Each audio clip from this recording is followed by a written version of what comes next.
Luther Vandross was a legendary American singer, songwriter, and producer whose velvety voice and soulful ballads left an indelible mark on the music industry. With 8 Grammy Awards and a string of chart-topping hits, Vandross' rich, emotive performances continue to resonate and influence artists across genres. So if you are a fan of Luther Vandross or simply curious about the life of this soul and R&B legend, please hit the like and subscribe button. Now join me as we delve into the life and legacy of this iconic R&B artist. How was Luther Vandross's early life like? Luther Ronzoni Vandross Jr. entered the world on April 20, 1951, in Manhattan, New York City, at Bellevue Hospital, coinciding with General Douglas MacArthur's parade in the city. He was the second son of Mary Ida Vandross and Luther Vandross Sr., growing up in Manhattan's Lower East Side at the Alfred E. Smith houses.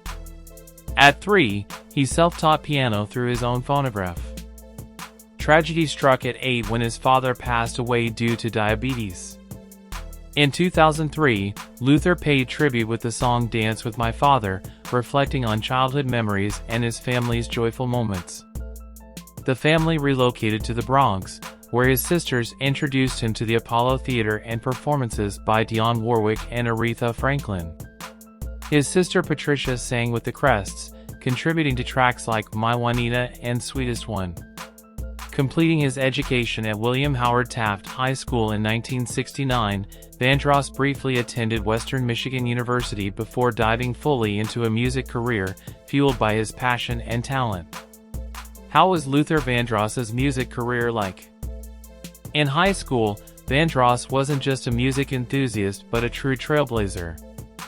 He kick-started the inaugural Patti LaBelle fan club, taking the helm as president. His musical journey began with the group Shades of Jade, gracing the legendary Apollo Theater stage. A familiar face at the Apollo's amateur night, he honed his craft early on. Engaged in the theater workshop, Listen My Brother, he co-created hits like Only Love Can Make a Better World and Listen My Brother, even dazzling audiences at the Harlem Cultural Festival.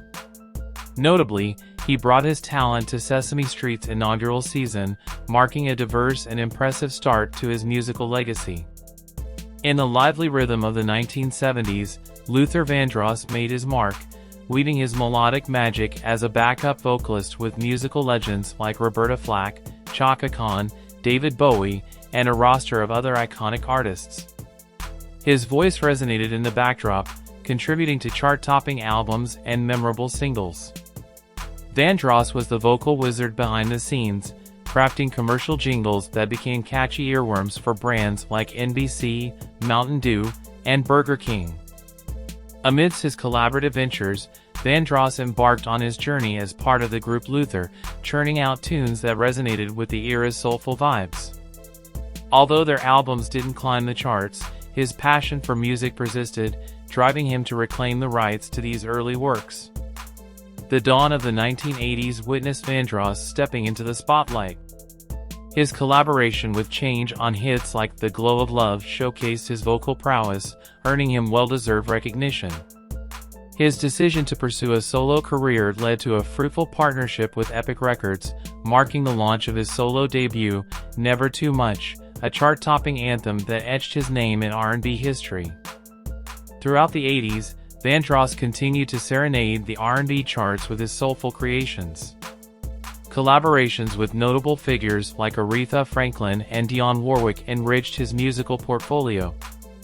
From producing Aretha's comeback album to his chart-topping singles like Stop to Love and the heartwarming duet with Gregory Hines, There's Nothing Better Than Love, Vandross became a maestro in crafting timeless melodies.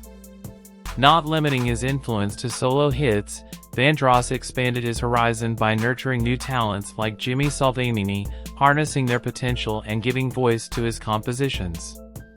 His versatility shone not just in music but in unexpected avenues, from lending his vocals to Stevie Wonder's chart-topping hit Part-Time Lover to his voice-gracing animated PSA spots on ABC. The crescendo of Vandross's 80s journey culminated in the soul-stirring ballad Here and Now, a monumental single that marked his debut on the Billboard Pop Chart's Top 10, solidifying his place as a music luminary. The decade saw him not just as a soulful crooner but as a multifaceted force shaping the musical landscape. In the musical tapestry of the 1990s, Luther Vandross's presence was a symphony of accomplishments. Not only did he lend his exceptional talent to the iconic Whitney Houston, but he wove his sonic tapestry with Grammy-winning hits and unforgettable collaborations.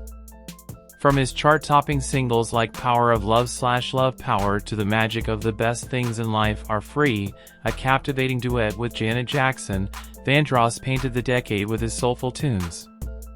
His journey continued with remarkable partnerships, teaming up with Mariah Carey for a mesmerizing rendition of Endless Love and serenading alongside the legendary Frank Sinatra on The Lady Is a Tramp.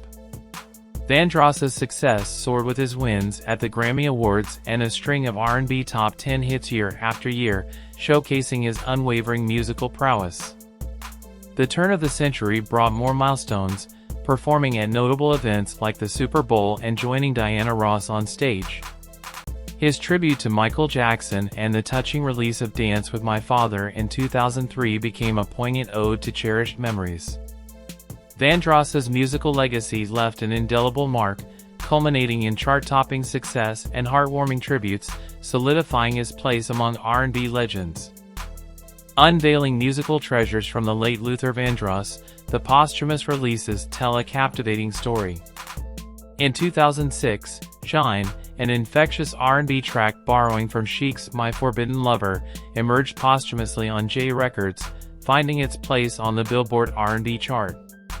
Originally planned for the Fighting Temptations soundtrack, it was shelved, only to find its rhythm later in a successful remix that soared on the Club Play chart. The Ultimate Luther Vandross compilation dropped in August 2006, hosted Shine and Got You Home, both previously unreleased tracks. Fast forward to October 2007, when the 4-disc box set, Love, Luther, was launched by Epic Records/J Records/Legacy Recordings, boasting Vandross's greatest hits alongside unheard live recordings, alternate versions, and session outtakes. Sony Music revisited Vandross's legacy in October 2015, enhancing the essential Luther Vandross compilation with 3 fresh jewels: Love It, a soulful cover of Bridge Over Troubled Water with Paul Simon and Jennifer Holliday, and a captivating rendition of Austria Gilberto's Look to the Rainbow. How about Luther Vandross's personal life? Let's take a look at it. Luther Vandross, the legendary singer, never married nor had children. Tragically, his entire immediate family passed away before him, succumbing to diabetes and asthma. In a candid revelation to his friend Bruce Vilanch, Vandross discreetly hinted at his homosexuality, carefully guarding this secret due to concerns about its impact on his music career. Despite being romantically involved with a man during the late 80s and early 90s, he chose not to publicly come out, aware of the potential backlash within his primarily female fanbase. In a distressing turn, a British magazine falsely attributed his significant weight loss to AIDS in 1985, prompting Vandross to file a libel suit. A year later, a tragic car accident resulted in the loss of a close friend and left Vandross with severe injuries, facing legal ramifications. While he remained a steadfast supporter of the Democratic Party, Vandross, throughout his life, grappled with personal battles and navigated a complex balance between privacy and public perception. How did Luther Vandross die? Renowned for his velvety voice, Luther Vandross battled diabetes and hypertension. A severe stroke in 2003 left him in a nearly 2-month coma, impairing his speech and singing, confining him to a wheelchair. Despite the hurdles, he managed to reclaim the ability to walk. At the 2004 Grammy Awards, he emotionally accepted the Song of the Year award for Dance with My Father via a pre-taped video, expressing his enduring belief in the power of love. Vandross made his final public appearance on The Oprah Winfrey Show in May 2004 before passing away on July 1, 2005, due to a heart attack at 54. His funeral, graced by music legends like Aretha Franklin and Stevie Wonder, was a poignant tribute at Riverside Church in New York City. Vandross rests in the George Washington Memorial Park in Paramus, New Jersey, alongside his mother, Mary Ida Vandross, who passed in 2008. What legacy did Luther Vandross leave behind? Luther Vandross, renowned for his mesmerizing tenor vocal range, earned the moniker the Velvet Voice and was hailed as the best voice of a generation. Critics likened him to the Pavarotti of pop. His influence on artists like John Legend, Usher, and Mariah Carey was profound, inspiring a generation of slow jam creators. Rolling Stone placed him at number 54 in the list of 100 greatest singers of all time. Mariah Carey even admitted feeling intimidated recording alongside him. Vandross's impact is evident through tributes like Whitney Houston's soulful rendition of So Amazing at the Soul Train Awards, multiple tribute albums featuring renowned artists, and a Grammy win for Aretha Franklin's touching cover of A House Is Not a Home. Even after his passing, Vandross's legacy endures, celebrated by Google with an animated doodle on what would have been his 70th birthday in 2021, featuring his iconic song Never Too Much. Hello guys, I hope you enjoyed watching this video the same way I did creating it. If you enjoyed this video, please give this video a like, and also don't forget to subscribe to my channel. And lastly, comment below your favorite song by Luther Vandross. Thank you so much, and until next time.